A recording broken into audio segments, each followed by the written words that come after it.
This is the remains of Ashley's old desk. There was a whole nother part, which there's pieces there. Some are in the trash, and some I'm going to Frankenstein. I'm going to make into something else.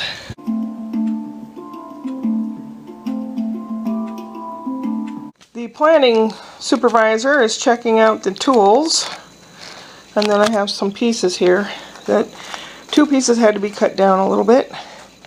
What this is going to be, as I will show you, it was a large thing that fit on top of a desk.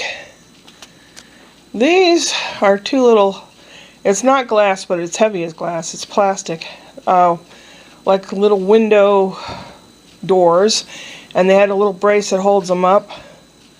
Nice hardware. I just might take the hardware off if they're going to throw the rest away, because that hardware is expensive. Yeah. So I cut this till shorter, and I kept this and I kept that, and part of this, and then I'll show you what I'm going to do with it.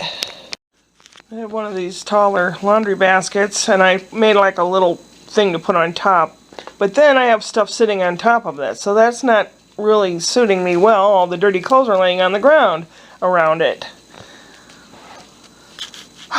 So I'm planning to make with this lumber a cover that fits around, or it fits in, and I can still pull it out, put clothes in there, and still maybe keep something on top.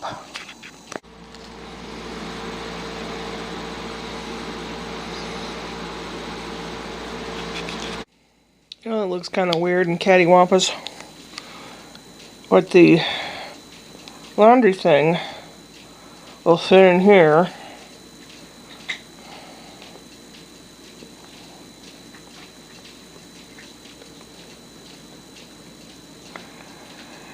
And there'll be a shelf here.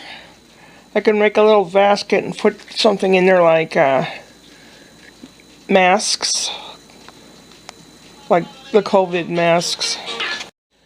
Sorry, the phone was ringing and it was a potential spam call.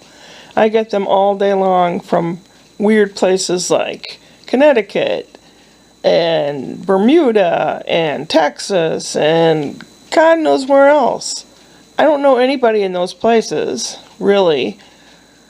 And then back in Missouri, no one's calling me from Missouri. So, I mean, crap. Anyway, I might make like well, I have some plastic ones to pull out, and then I have there on the right here, I put green fabric on it, but it's one of those fold out cube things. I trimmed it down shorter. Well, actually it's a cardboard box. You know, if I find the right size thing, I'll put like the COVID masks in there that I had made and all that. Maybe other potential things that go with me when I go out or something. I don't know. My Altoids. I usually keep them in my purse, but anything else, I don't know. And on top, I'm sure we'll have crap sitting on there again. I don't want crap sitting on top of stuff. I want everything neat, but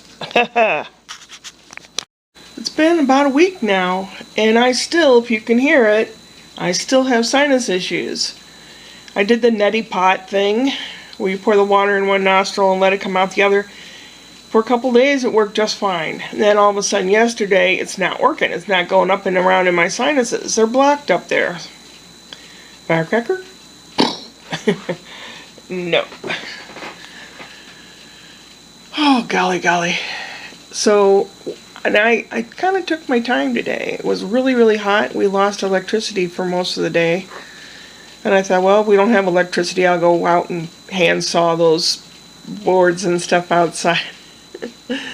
So I was measuring and figuring out what I'm going to do with it and all that stuff. Taking off all the hardware that I could. The screws and bolts and stuff. Because sometimes you'll need a screw or a bolt and you don't have one. So I have a little jar of extra stuff. I have supper to eat. I don't know what I'm going to do tonight. Probably nothing.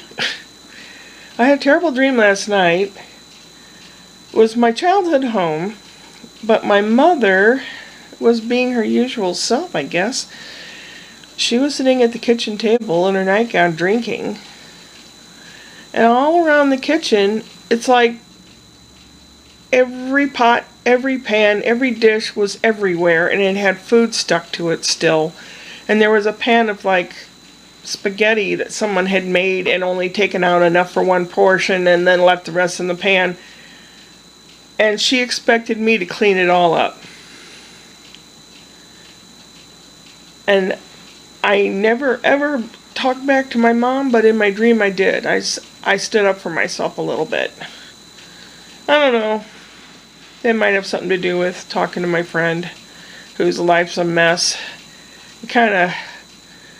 Someone out there, I don't know if it was Deb or Glinda or somebody else, said that I was an empath. But talking to somebody that it just doesn't seem to be heeding anyone's advice, and it's sucking the life out of me. So I just can't talk to him tonight. If he calls, I can't.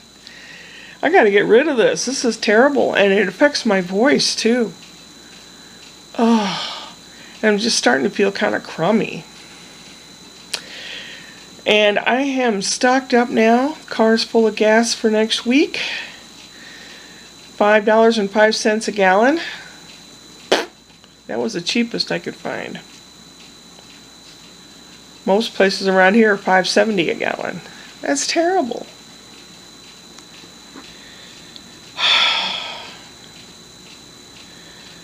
And I mean, there's always stuff to do in here. I haven't done the dishes for several days. They're in the sink.